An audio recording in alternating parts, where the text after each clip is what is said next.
Hello, everybody. How's it going? Today we are talking about polite greetings. Going to go through some some training tips and techniques. If you're new, my name's Kevin. This is All Dogs Go to Kevin, and let's dive in. So, if you have a dog that is an excited greeter, there are some things you can do. It might feel hopeless, but it's not. So the first thing I want to do is kind of separate our dogs into two different categories, or I guess us as people. So if you have visitors over quite frequently and your dog is excited, that is going to set them up to be a good candidate for the training aspect of it.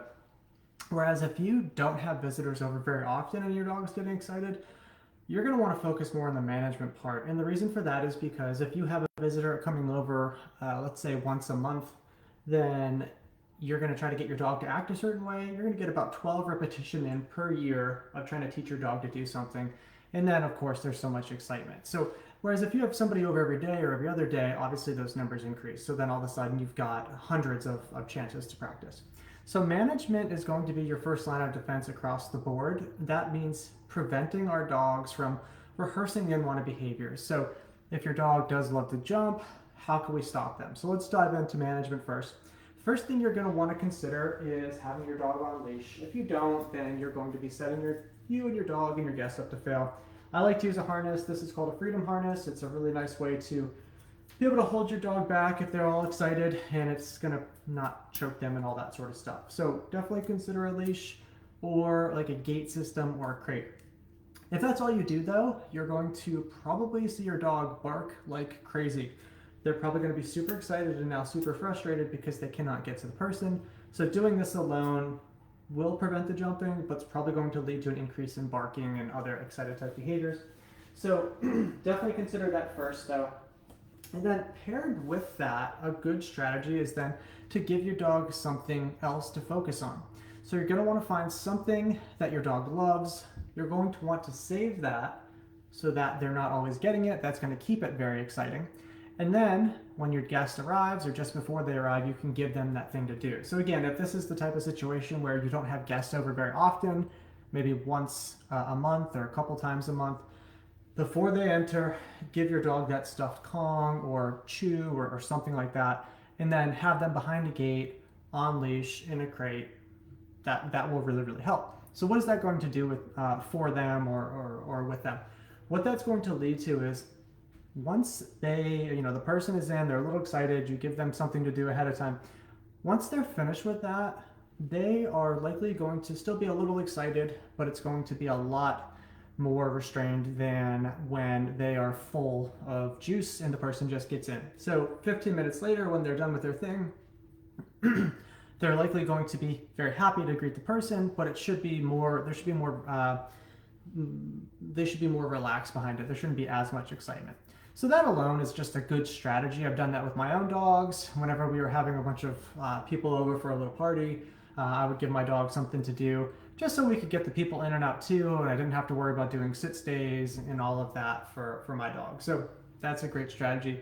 So the leash, and then stuffed Kongs, bully sticks, Himalayan chews, those types of things. So across the board, I think everybody should try to do that sort of stuff if you have an overexcited dog. So then that's with people coming over the house. Now, if you have people coming over pretty frequently, so a couple times a week, then you and your dog, it's probably a good setup so that you can work on some training. One, you don't have to. You could just do what I mentioned, and that alone for a lot of people is good enough. But if you really want to work on it, which I have fun doing, I had a lot of fun teaching my dogs how to do this sort of stuff. What we do is we teach them what we'd rather them do, and I wrote a blog post and put that out a few days ago. What behavior will we like? We need to have that be incompatible with the jumping. So could be just a regular stand, could be a sit, could be something where we ask them to touch the guest's hand. That's called hand targeting.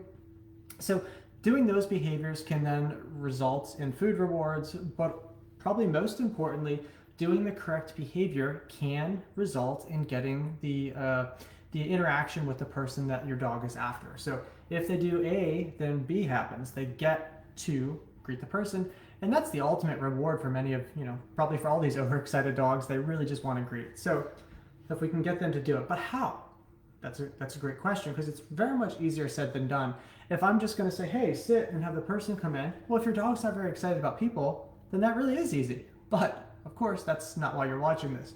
So the first thing you're going to want to do is teach your dog what you'd like them to do without any, person distraction present. So let's say back here, I teach my dog how to get up on the couch and sit. I can't get this one to sit, his legs are kind of stiff.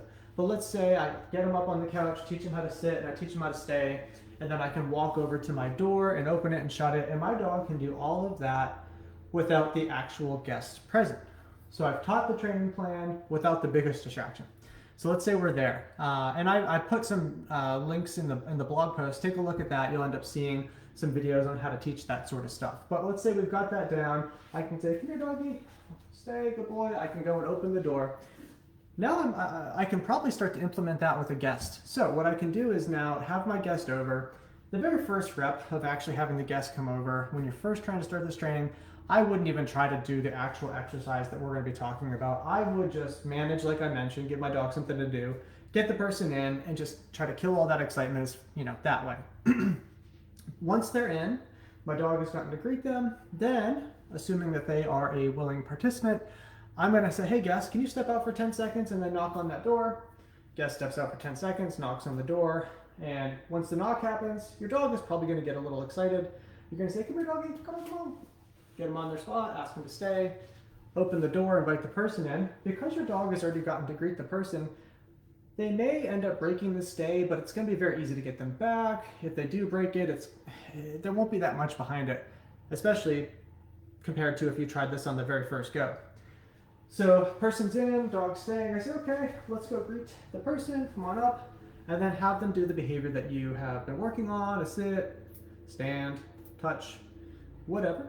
Whatever they do, good doggy, and the person can then give your dog the attention they're after. And you might end up using some food for this, because your dog is probably going to be a bit less interested in the person than if you would have started off this way. So use whatever is going to be reinforcing to them. And so then, have your dog go back there for now. What ends up happening is your dog is going to get very good at this as they get warmed up. Warmed up meaning, just like if I'm going to go golfing, or I always use sports analogies. If I'm going to do some sort of a sport, the more practice I do, the more warmed up I get. For most of us, the more likely we are to start making those baskets or hitting the golf ball better, that sort of stuff. So our dogs do the same way. As they get warmed up, these skills get a little bit better. The thing is, though, warmed up can look great and is very easy to accomplish or whatnot, but the cold aspect is actually where it's very challenging. So I like to teach it where we get our dogs warmed up. We do a few reps with that 10-second, step up for 10 seconds, have them come back in and practice. When that's going really well, to practice getting them to be able to do this when they're cold, we need to start adding time in between reps. So guest steps out, 20 seconds later they knock, we go through that motion. Guest steps out, 30 seconds later, minute later, 2 minutes, 5 minutes, 10 minutes later, and all of a sudden we've got more and more time between reps, which starts to cool our dogs off. That is going to be the best way to actually get this to happen in a completely cold setting or scenario. Again, the more repetition your dog gets, the more likely they are to succeed with this. If you think about dogs that go to work with their people and are in stores, and those types of stores have people coming in, multiple people every hour, maybe in the morning, their dog gets a little excited to see some of the people, but as the day goes on, they probably aren't even paying attention to people coming in. So just that repetition alone decreases some of the excitement. So just to recap real quick, if you don't have many people coming over, you're just going to want to focus on management for the most part.